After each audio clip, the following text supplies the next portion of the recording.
Fala pessoal, muito boa noite a todos. A gente está começando aqui mais uma live da Guide Investimentos, live que faz parte aí da nossa campanha Quero um Guia, tá?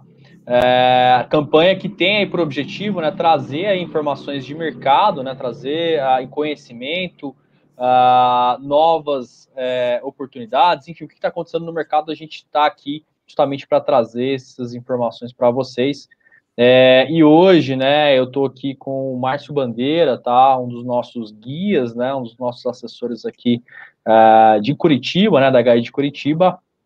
E eu, Luiz Salles, faço parte da equipe de análise. Então, queria primeiro dar uma boa noite ao Márcio aí. Obrigado também pela presença, pela participação. Márcio que também aí tem aí o canal Distrito Financeiro, né? Então, boa noite, Márcio. Se pudesse Boa apresentar aí noite. também, a gente já começa. Legal. Bom, eu trabalho no mercado desde 97, sempre em banco de investimento, assets e corretoras de 15 anos para cá, e sempre foi na parte operacional. Aí de 15 anos para cá a gente assumiu o outro lado, que foi de realmente fazer assessoria, tá no lado do investidor, pessoa física, pessoa jurídica, e ser um guia, né? Eu estou na Guide faz 8 anos e essa palavra é perfeita para o que a gente pretende fazer aqui. Então, é realmente trabalhar no lado do investidor, e essa live é um pouquinho disso, né? Passar o que a gente agora está entrando no mundo novo com as BDRs, né? Algo que, embora fosse algo permitido para investidores qualificados, e a gente vai entrar na live falando sobre o que era isso, agora praticamente todo mundo pode ter acesso a esse mundo e poder comprar empresas do mundo inteiro. Então, esse foi só o primeiro passo, que talvez tenha chegado um pouquinho atrasado aí. Acho que se a gente tivesse dado esse passo à Bolsa e a CVM há 2, 3 anos atrás,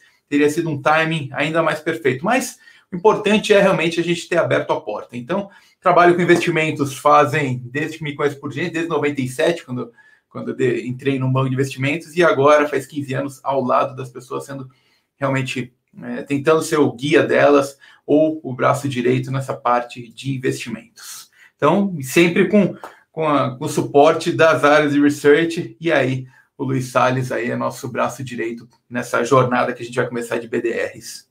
E tem o canal Distrito Financeiro nessa linha ainda de estar no lado. A gente lançou lá no YouTube faz 1 mês e meio o canal Distrito Financeiro. Fica o convite também para todo mundo estar junto com a gente, que é uma parceria com a Guide 100%. Legal, Márcio. Não, então, bom, acho que vamos entrar no tema, né? Assim, acho que o primeiro ponto, né, só para a gente contextualizar, a gente teve aí na semana passada, né, a CVM, né, como você disse, liberando, né, a negociação de BDRs, né, ou seja, recibos, né, de empresas listadas, né, no exterior aqui no Brasil para investidores, pessoas físicas, né, sem precisar de ser investidores qualificados, né? Então, se você quiser comentar um pouco aí do que é BDR, né? Como que funciona o recibo, acho que é legal para começar a conversa, né? Bom, basicamente a gente tem. Como é que funciona? Quando a gente compra uma empresa estrangeira, a gente pode ir lá fora, abrir uma conta numa corretora americana e comprar. Agora ficou muito mais simples, né? O que acontece? Tem um programa onde um banco compra as ações lá fora, digamos da Apple, do Facebook, coloca em sua garantia depositária e emite um recibo aqui no Brasil para que a gente possa comprar essas ações. Então, a gente não compra diretamente as ações. Então, BDR, Brazilian Depositary Receipt, que é um recibo de ações que são custodiadas. Basicamente, são 3 bancos, tá? Itaú, Bradesco e o Banco B3. E aí a gente compra basicamente esses títulos que são lastreados nessas ações. Então, você não está comprando diretamente a ação, e sim um título lastreado nessa ação. Eu acho que aqui a gente começa já a pegar as diferenças, né? Que você efetivamente não é dono da empresa, você tem um recibo daquela empresa. Então, nesse caminho, é muito importante que você entenda o que você está fazendo na hora que você compra um recibo. Então, lá fora, por exemplo, se acontece alguma coisa, o teu dinheiro está lá fora. A gente vai chegar nessa parte. Aqui você está comprando um recibo dentro do Brasil, com as regras do Brasil, tá? Então, basicamente, estou comprando um BDR do Facebook, eu estou comprando um título lastreado nessa ação do Facebook que vai estar depositado no banco depositário. O importante é assim distinguir que na prática, né, tem pouco efeito, né? Assim, você acompanha a oscilação da ação, acompanha os pagamentos de dividendos, né? Então, o instrumento, né, não é uma ação efetivamente, é um recibo, né, mas na prática, para o investidor pessoa física, tem pouco efeito prático, né? Acho que esse é o principal ponto, né? Basicamente é isso. E aí a gente coloca o brasileiro num mundo novo de ativos dolarizados na bolsa, né? Porque ele não está acostumado e vai ter que colocar essas duas variáveis, né? Então a ação às vezes subiu lá 10% lá fora e o dólar despencou, você vai ter que fazer a soma dessas duas variáveis para ter realmente oscilação aqui no Brasil, né? Então vai ser o primeiro passo para a pessoa física que normalmente não costuma ter ativos dolarizados, dar esse primeiro passo e realmente começar a blindar, porque eu sempre comento com meus clientes, né? R$1 milhão, a gente nunca sabe quanto vão valer daqui 10 anos. $1 milhão é $1 milhão daqui 10 anos, 20 anos. Então, faz muito sentido na composição do patrimônio do cliente ter realmente uma parte dolarizada, ainda mais clientes de alta renda, né? E aí, a gente entrando nessa parte de ações, a gente consegue juntar as duas coisas. Não, perfeito, Márcio. De fato, né, a gente vê, acho que esse cenário, né, de cada vez mais, né, tanto, né, do lado do conhecimento, né, dos investidores de ter, né, exposição a ativos, né, em moeda forte, como o dólar, e o ponto que você comentou, né, assim, querendo ou não, por mais que a gente vê o Brasil numa trajetória positiva, né, é um país muito suscetível a crises, né? A moeda ainda é uma moeda nova, né? Se a gente for comparar, né? O real tem aí menos de 30 anos, né? Enquanto o dólar aí já é uma moeda secular, né? Então, a reserva de valor, né? Atrelada ao dólar é uma questão muito importante, né?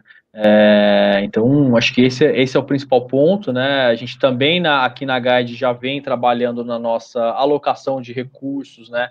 De ter aí a exposição, né? Ativos dolarizados, não só o dólar em si, mas enfim, fundos que negociam títulos de renda fixa, agora com as BDRs, né? Ou fundos de ações também. Então, é uma parte da composição do portfólio, né, Márcio? Acho que, como você mencionou bem, ter ativos aqui faz sentido, mas ter também ali parte do patrimônio também em dólar, né? E tem outra questão, né? Quando a gente compra BDR, quando a gente está no Brasil, a gente tem 400 ações. Quando a gente olha para fora, só nos Estados Unidos a gente está falando de 8, 9 mil ações, sendo que 550 são negociados em BDRs aqui. Provavelmente a gente deve ter uma explosão disso, né? Não explosão, mas com certeza vai aumentar o número de títulos negociados aqui no Brasil.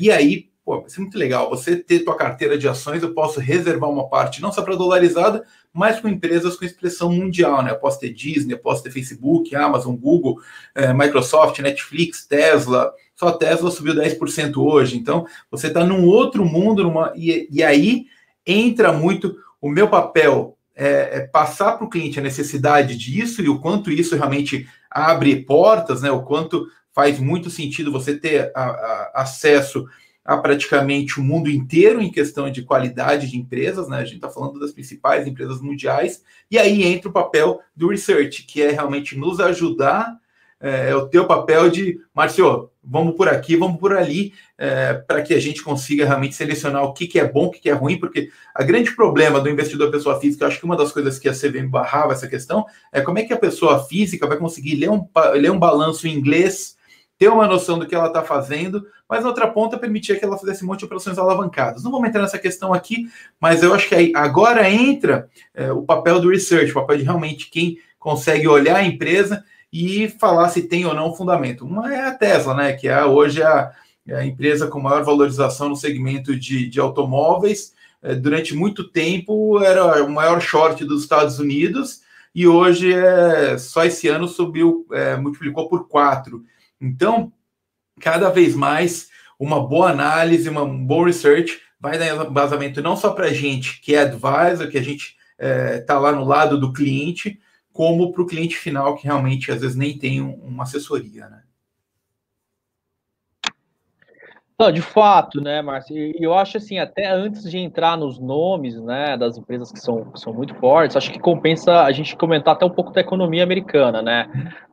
A gente vem, né, de um cenário que desde o final da Segunda Guerra Mundial, mais especificamente, mais claramente, né, que a economia americana é o principal, enfim, a principal economia do mundo, né? E a gente vê esse movimento não só da economia americana, mas como o dólar, né, nos últimos aí 50, 60 anos, numa crescente constante, né?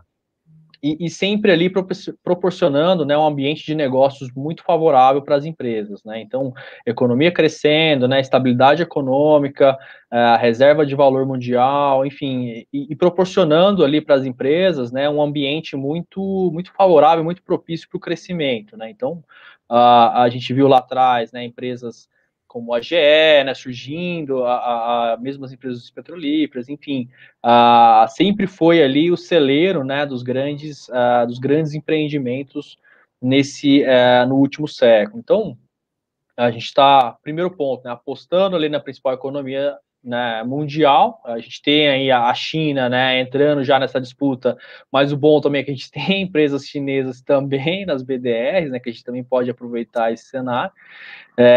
Então, e o segundo ponto é que o Márcio comentou, a gente começa a atacar, né, nas principais empresas, né, empresas que atuam também não somente nos Estados Unidos, mas muitas com uma atuação global, né, como Coca-Cola. Então, você acaba pegando, né, esse ganho, né, e esse crescimento econômico das principais mentes, né, principais empresas ali por trás da economia americana, né. Então, destacar, né, por que a gente está frisando bastante, né, as empresas americanas, né, porque nesse primeiro momento, né, a B3 vai habilitar apenas para duas bolsas, né, a Nasdaq, que é a empresa de tecnologia americana, e a NYSE, que é aí a outra bolsa importante, né, de ações aí americana, a ter, né, as ações custodiadas através desses recibos de BDRs, tá? Então, no futuro, talvez para frente a gente possa ter ali outras bolsas europeias, enfim, asiáticas, mas nesse primeiro momento a concentração da CVM e da B3 vai ser via empresas americanas. A gente vai estar entrando num mundo novo, né? Imagina a gente poder comprar empresas chinesas aqui, poder comprar empresas europeias, vai ser muito legal, né? E aí cabe também ao investidor começar a entender os principais pontos, é isso que a gente está aqui, né? Então, por exemplo, nas ações, quando você aplica diretamente em ações aqui no Brasil, para os brasileiros, você tem aquela isenção de R$20 mil. E isso não vai existir para os BDRs, pelo menos no primeiro momento, segundo deu a entender a Bolsa e a CVM. Vai ser tratado como uma ETF, como uma BOVA11, que você não tem essa isenção dos R$20 mil. Então, mas, assim, imagina que legal, você poder vender, sei lá, Magazine Luiza, acabou de soltar resultado, você não gostou, poder ir para a Amazon, ou vender a Amazon para a Magazine Luiza.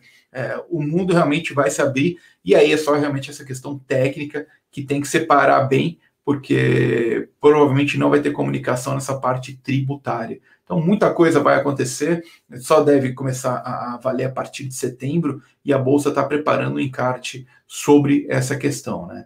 Então, é só importante salientar todos esses pontos antes do investidor começar a dar seus passos, né? Dividendos ele vai receber diretamente aqui, a empresa paga, e tem uma tarifinha aí da empresa, do banco custodiante, normalmente em torno de 5%, tá? Aí isso vai começar a ficar um pouquinho mais claro. Por quê? Porque até agora a liquidez era muito baixa dos BDRs, né? Tinha BDR que tinha dois, três negócios ao longo do dia. Agora, conforme for começando a escalonar isso, eu acho que tudo vai começar a ficar mais claro. Essas taxas de intermediação vão começar a ficar mais flat, né? Vão diminuir, e isso deve começar a ganhar uma atração, porque eu acho que faz sentido para qualquer carteira, qualquer portfólio, ter ações ao redor do mundo, né? Então, Alibaba, um monte de empresas que vão praticamente, empresas que estão nascendo, provavelmente esse mercado vai começar a chegar numa toada que permita até empresas que estão fazendo IPO lá fora, a gente tem acesso, então isso realmente deve atingir uma outra proporção, né? Só é importante ter em mente que tem muito cliente, pelo menos aqui comigo, que quer sempre fazer uma blindagem patrimonial, colocar o dinheiro lá fora para blindar um pouquinho o patrimônio.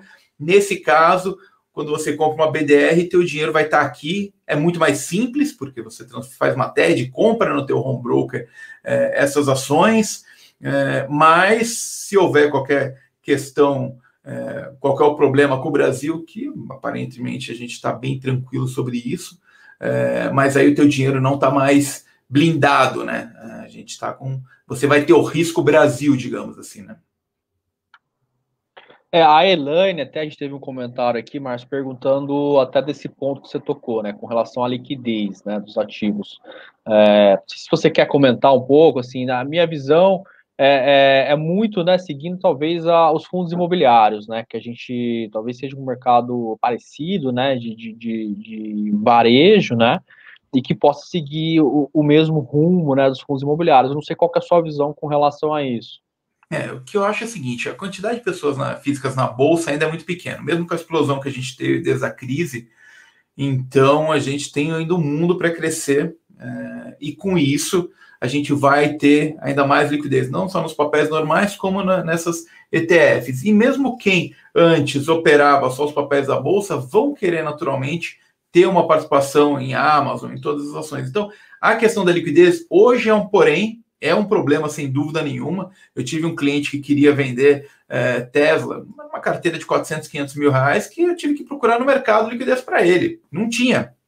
Então ele ia fazer, não tinha book para isso. O comprador e vendedor ali tinha 50, 60 mil reais. Então fui lá na mesa de São Paulo e consegui liquidez. Então é um problema realmente grande hoje, mas é um problema que eu acho que não vai se prolongar por muito tempo, não, tá? Eu acho que a gente deve começar a ganhar uma atração forte. Era um mercado que realmente muita gente queria mexer, e brasileiro gosta de coisa nova, né? Então, eu acho que na hora que realmente liberar, vai todo mundo ter, até num primeiro momento, por curiosidade, começar a comprar isso e começar a operar. Então, eu acho que a liquidez é algo que vai deixar muito em breve de ser um problema, primeiro, assim, talvez não em todas as BDRs, mas as principais. Então, Google, Facebook, Amazon, Netflix, Tesla, 3M, essas empresas que todo mundo conhece, eu acho que vai começar a ganhar tração, e não vai demorar muito, não. Mas, naturalmente, conforme a quantidade de papéis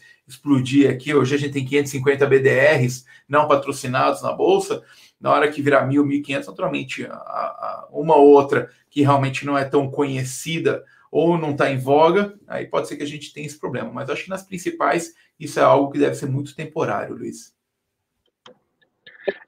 Só para salientar aqui algumas medidas também, né, que a B3 está tomando nesse sentido, tá? Então, hoje o lote mínimo, né, de negociações das BDRs é de 10, né, são 10 BDRs, diferente, né, de ações que o lote mínimo são 100 ações, de BDRs são 10. A tendência, né, a B3 disse que deve aí entrar já com as operações de fracionados, né, ou seja, negociar um BDR, se ser possível fazer isso, né. Um outro ponto, né, que o Márcio já comentou, é justamente o desenvolvimento do mercado, né, acho que ao longo do tempo. E por fim, né, também aí a entrada de novos formadores de mercado, né, que a gente chama de market makers, né, que já existem, né, nas ações, começar a operar também de uma forma mais ativa aí as BDRs, tá? Então, a gente ainda deve ter para frente, né, talvez a negociação até de frações de ações, como é feito lá fora, mas ainda sem muita perspectiva disso acontecer. Mas é natural até, a gente pode ver splits também de BDRs, enfim, que tem valores um pouco mais altos. Enfim, existem diversos mecanismos que isso vão acontecendo à medida também que o mercado fosse desenvolvendo, né, os players forem aí entrando, tá? O Marcelo faz assim, desculpa, você já acabou, Luiz? Perdão. Vai lá, não, pode ir lá. Desculpa, o Marcelo questionou se faz sentido comprar uma BDR com dólar roçando R$6.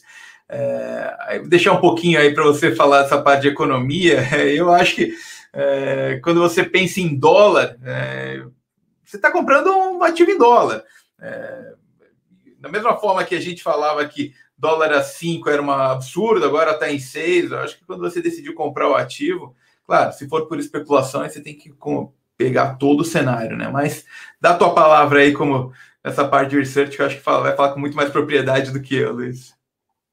Não, assim, de fato, até assusta, né, no curto prazo, mas como eu estava comentando, né, se a gente pega os últimos 50 anos do dólar, né, a gente tem um índice que chama DXY, que é o dólar contra, né, as principais moedas globais, né, se a gente pega esse horizonte de tempo mais longo, o dólar apenas não se valorizou, né, entre o período ali de 2001 a 2008, 2009, que foi justamente ali quando a gente teve uma explosão mais forte da economia chinesa, tá? Tirando isso, todo esse outro período de 40 anos, né, desses 50, a gente teve valorização do dólar contra as principais moedas globais, tá? Isso inclui também aí as moedas que o Brasil teve, né, durante esse período. Então, se faz sentido, a minha visão, olhando num horizonte de tempo longo, faz bastante sentido, né? Claro que você pode, sim, de fato, ter ali, o Brasil subir os juros e o dólar cair, enfim, isso pode acontecer, tá? Mas para uma carteira de longo prazo, que é o que a gente tem comentado agora, nossa visão faz sentido. No trade, lógico, fica mais complicado, né? Como o Márcio disse, olhar o movimento do papel, olhar o movimento do dólar, mas assim, acreditando na moeda, né, que deve aí ter uma performance melhor, né, que outros pares, então nossa visão faz sentido sim. É questão de calibrar e ir comprando aos poucos, né, também para fazer ali um preço médio do dólar, né, para isso não ser também algo que vá te interferir tanto no médio e longo prazo, tá? Olhando do ponto de vista do trade, a gente assusta, né? Por como é que eu vou comprar um ativo depois de ter subido tanto o câmbio?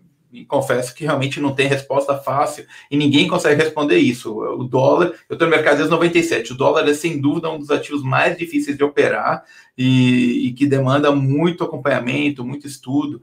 Então, eu acho que para uma carteira de longo prazo, como o Luiz falou, eu acho que compra um pouquinho agora, compra um pouquinho daqui 6 meses, daqui 1 ano, você vai fazendo um preço médio e diluindo isso ao longo do tempo, focando realmente na tua aposentadoria ou focando numa reserva de valor. Agora, no trade, aí você vai ter que realmente fazer uma lição de casa e análise técnica, acompanhar e realmente nesse momento não é uma decisão.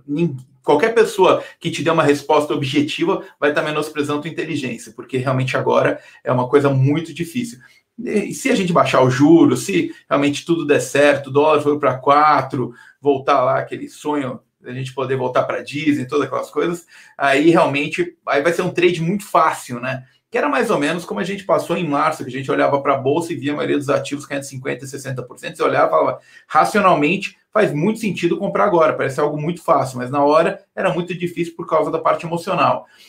Agora é a mesma coisa, é um trade difícil. Talvez quando o dólar for a 4, se for, aí pode ser realmente um trade muito mais fácil, mas aí tem que ver como é que vai estar a valorização das ações, né? Porque é uma somatória dos dois ativos. Se as ações continuarem subindo lá fora, aí você vai ganhar em um lado, mas vai perder no outro. Então, acho que no longo prazo, se realmente for uma reserva de valor, for um investimento de longo prazo, vale a pena colocar na carteira e surfar essa onda, pegando os melhores papéis.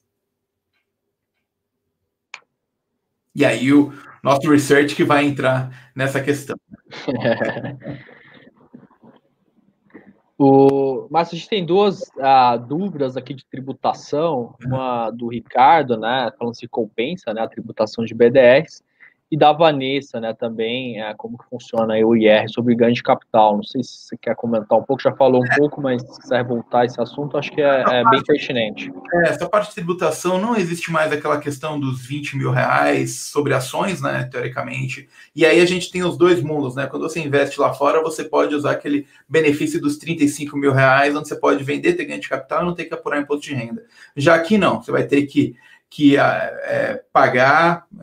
Ainda tem algumas nuances, mas teoricamente só vai poder compensar o ativo prejuízo com o lucro no mesmo ativo, tá? A bolsa deve soltar uma cartilha detalhando tudo, provavelmente ainda esse mês, tá?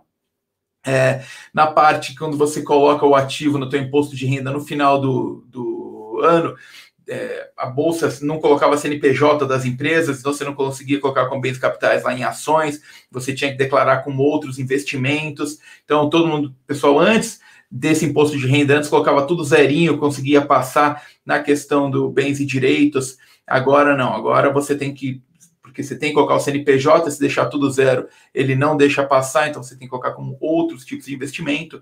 E aí, teoricamente, o ganho de capital deve ser como uma ação, né? Só que sem a isenção dos 20 mil reais. A mesma coisa que é um ETF, a mesma coisa que é um fundo imobiliário. Então, não tem o benefício, e aí você tem que apurar uma DARF. Eu sempre recomendo para os clientes que separe as ações, separe day trade, separe ETF, e aí opções, futuros e ações podem ser colocadas no mesmo pote, onde eles se compensam prejuízos e lucros e tem isenção nas ações. E aí o que não tem isenção você faça na parte separada, e fica uma recomendação forte que você tenha uma ferramenta de calculadora de imposto de renda para te ajudar, tá? Existe um monte de empresa separada, a Guide trabalha com uma empresa que faz o cálculo de todo o imposto de renda para você não ter que fazer na unha. Eu costumo falar para os clientes que essa é a pior economia que faz, porque acompanhar no Excel as operações por menos... Se você operar uma ou duas vezes, mesmo assim, diluir custos de corretagem, emolumentos, isso é um inferno. Então, a minha sugestão é sempre contratar a calculadora de imposto de renda, que vai fazer toda a lição de casa para você, inclusive calcular a DARF e te dar a DARF pronta, tá? Mas é isso, não deve ter, infelizmente, a isenção dos 20 mil reais, e provavelmente você só vai abater lucros com prejuízos do mesmo segmento, tá? Bom, falando de outras vantagens, né, assim, só para elencar, a gente tem também ali até uma facilidade, né, você já tem ali declarando o seu imposto de renda aqui no Brasil, né, não tem que declarar outro imposto lá fora, né, isso também tem essa facilidade, e a simplicidade operacional, acho que é o que a B3, né, e a gente tem batido um pouco na tecla de estar concentrado, né, os seus investimentos na mesma plataforma, né, com uma liquidação mais fácil, enfim, conseguir ir substituindo ativos lastreados lá fora, ativos locais. Então, essa simplificação operacional é importante. Na hora de enviar também, né, a remessa para o exterior, a gente sempre tem aquele spread do banco, né, enfim, aquela taxa, né, do dólar, né, a gente nunca pega o dólar na cotação exata, né, ali do mercado, né, então você sempre acaba pagando um pouco a mais, tanto para ir, né, para o exterior, quanto para voltar. Então, essa simplificação que a gente está comentando, se você for ficar, né, mandando dólar, voltando para comprar aqui, bolsa aqui, enfim, fazer essas movimentações, você perde muito no spread do câmbio, né, que é quanto a corretora, o banco que faz a transferência te cobra.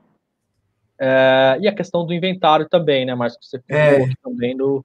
Eu acho que essa daí é uma que eu quero levantar justamente agora, que ninguém tem falado muito, mas isso daí é algo que tem que ser colocado no cálculo, né? Fazer um inventário. Aconteceu alguma coisa aqui, a ação vai para inventário e é muito simples o processo inteiro, né? Assim, claro, tem todos os pormenores, a gente precisa da decisão judicial para fazer a partilha, uma série de coisas, mas é relativamente simples. Então, se o dono do ativo aqui aconteceu alguma coisa na perda dele. Agora, se o ativo estiver lá fora, aí o jogo muda, né? Você vai ter que ter um advogado, você vai ter que fazer um outro processo para realmente conseguir trazer esse recurso de volta para cá, sem falar no imposto, né? Que lá fora é bem maior, chega até 50% do patrimônio, e aqui a gente está vivendo um mundo que deve acabar, trabalhando entre 4% e 8% de TCMD, algo que meus clientes, quem está podendo fazer, antecipar a herança e passar os bens para os filhos, já está tentando fazer essa antecipação de herança para que possa aproveitar dessa taxa que não existe em lugar nenhum do mundo. Então, são dois pontos. Primeiro, o imposto de transferência de ativos lá, né, no caso de falecimento, que realmente o jogo é outro, e trazer para cá os ativos. E no segundo ponto, realmente a facilidade que é ter tudo por aqui quando acontece alguma coisa, né? Então, e esse mundo de 4% a 8%, o tema não é aqui, mas esse mundo deve mudar mais para frente. Então, fique de olho nisso, tá? E eu, como advisor, aí eu sempre alerto os clientes o quanto esse mundo realmente não existe. Boa, beleza. Tem o Eduardo aqui também perguntando, né, qual que é o percentual que a gente acredita que é recomendável, né, ter em carteira. Eduardo, assim, a gente está trabalhando muito com o momento, né? A gente vai ter ali momentos do dólar um pouco mais baixo, um pouco mais alto, isso também influencia, tá? Mas também o momento das empresas, né? A gente vê bolsa americana, né, tendo uma performance melhor que a brasileira nesses últimos meses. A gente acredita que deve continuar assim, tá? Daqui para frente, tá? Então, nesse momento, a gente está trabalhando ali, depende muito do seu perfil, né, de suitability, que é se é um cara mais conservador, moderado ou mais agressivo, tá? Mas para um cara moderado, seria em torno ali de 20% do patrimônio em ações já, tá? Em renda variável. Então, é claro que isso a gente está calibrando, né, revisando também aí o nosso modelo com o tempo, mas acredito que aí 20% de renda variável, né, exposto aí às ações americanas, é um bom início, tá? Péricles pergunta se tem um valor mínimo para declarar no IR anual ou faz caneleão mesmo. Não, se você na parte bens e direitos, se você tiver uma ação, você já tem que colocar lá. Só essa questão do CNPJ que pede, como a gente não tem, a bolsa deixa tudo zerado lá na parte de BDRs, tá? E aí depois eu estou preparando um materialzinho sobre essa parte de BDRs, inclusive lá no canal do Distrito Financeiro eu vou colocar, e aí eu vou colocar todos os links, tanto para os bancos custodiantes, quanto para o site da Bolsa, tá? Acho que só tem que declarar como outros investimentos, só isso.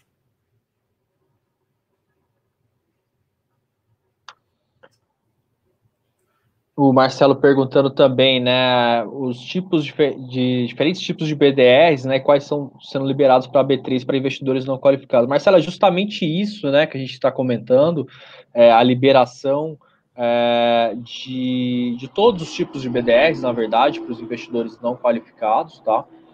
Então, vão ser aí títulos, como a gente comentou, lastreados em ações negociadas nos Estados Unidos apenas, tá? Hoje a gente tem aí 550 BDRs negociados na Bolsa, mas esse número aí pode e deve aumentar, né, nos próximos meses e anos, tá? Só para você ter uma ideia, na Nasdaq são mais de 4 mil empresas e na NYSE 3 mil empresas, tá? Então você tem um universo ali muito grande ainda de empresas, né, para entrarem aqui como BDRs na B3. Então a tendência, né, é que esse número de BDRs aumente para todos os tipos de investidores, né? O investidor pessoa física, enfim, do menor investidor até o maior. É isso aí. Bom, a gente vai estar entrando num outro mundo, né? Essa é a verdade e vai ser muito legal. Eu, como investidor, pensando no outro lado, embora seja assessor, esteja no lado dos meus clientes, mas eu acho que vai fazer todo sentido ter uma parte do meu patrimônio dolarizado e investido em ações de empresas que são líderes no mundo, e aí entrar também, procurar empresas que possam ser essas maiores do mundo, né? Aí vai entrar muito o papel do research para ajudar a ver realmente oportunidades que não estejam no nosso radar e que façam sentido eventualmente colocar uma pecinha lá dentro e esperar, né? Mais para frente deve ter derivativos também desses ativos, a gente deve ver realmente um crescimento e uma modernização, né? Então, acho que vai ser muito bom. A gente praticamente só deram um sinal para a gente. Agora eu acho que a coisa deve andar numa tocada muito boa. Acho que é isso, sim, até para a gente caminhar, acho, talvez para o final, Márcio, só para lembrar, né, a gente tem a perspectiva de uma liberação a partir do dia 1º de setembro, tá? Ainda a B3 ainda depende de alguns ajustes operacionais, mas a perspectiva, a partir a CVM, né, já liberou a partir do dia 1º de setembro, a bola está com a B3 agora, estamos aguardando, né, a B3 para poder, de fato, iniciar, né.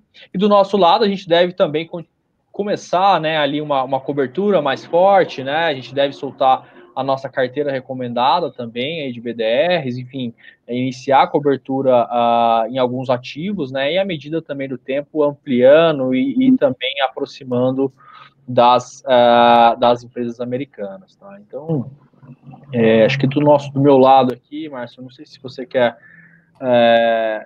complementar, enfim, acho que deu para cobrir bastante coisa também desse assunto. Eu acho que é isso, eu acho que tem muito ainda detalhezinhos técnicos que vão vir com esse manual que vai ser liberado pela B3, mas o grosso é isso, tá? A gente que fica totalmente à disposição, tanto dos clientes, quanto quem quer saber um pouquinho mais e que não conhece a Guide ainda, tanto eu quanto o Luiz. Lá no nosso site tem os nossos contatos, tá? Lá no site Distrito Financeiro, que é meu, com parceria com a Guide também, tem lá os meus contatos, e então a gente fica à disposição, que eu acho que é muito importante, eu sempre saliento para os clientes, é o seguinte: não opere, não faça nada enquanto você tiver dúvidas, tá? É teu patrimônio, é teu dinheiro, então estude, faça a lição de casa. A CVM soltou um manual sobre BDRs na semana passada, tá lá no site da CVM, então estude, teve dúvida, manda aqui para a gente, para a área de research, para o teu assessor, se não for eu, tem outros assessores, mas tire a dúvida, não vá fazer nada se você ainda tiver a menor dúvida sobre o que você vai estar fazendo, tá? É patrimônio, é dinheiro que não veio de forma fácil, a gente tem que cuidar muito bem dele, e esse é o nosso papel como guia. E se a gente não souber, a gente vai atrás para descobrir, para trazer informação para você, que é o investidor final. Boa, Márcio, é isso aí. Então, salientando aí, pessoal, Distrito Financeiro, o canal do Márcio, que está fazendo um belo trabalho, pessoal que também da área de research, da Guide, acompanha também as redes, né, no Instagram da Guide também, a gente está sempre aí fazendo bastante coisa. Então, queria agradecer aí de novo a presença de todos, quem acompanhou a live, o Márcio também, e obrigado, e vamos acompanhar aí também os próximos passos, né, da B3, da CVM, para a gente, de fato, aí começar nesse novo mundo aqui dos investimentos na B3. Só finalizando, agradecendo todo mundo que acompanhou a gente, fica o convite para acompanhar tanto o canal da Guide quanto o Distrito Financeiro, e tá junto com a gente aí em todas as lives, que isso é só o começo. Tem o blog, que é muito legal, da área de research. Se você googar blog Guide lá, é um material extremamente rico, para você que ainda não conhece, muito, muito legal. Eu sempre passo para os meus clientes e vale a pena, é liberado para quem não é cliente também, e fica o convite para quem não é cliente, ver a qualidade disso e virar nosso cliente. É isso aí, pessoal. Obrigado, Luiz. Boa noite, bom descanso a todos, e a gente fica à disposição de vocês. Valeu, pessoal. Valeu, Márcio. Obrigado. Boa noite. Um abraço, boa noite, bom descanso.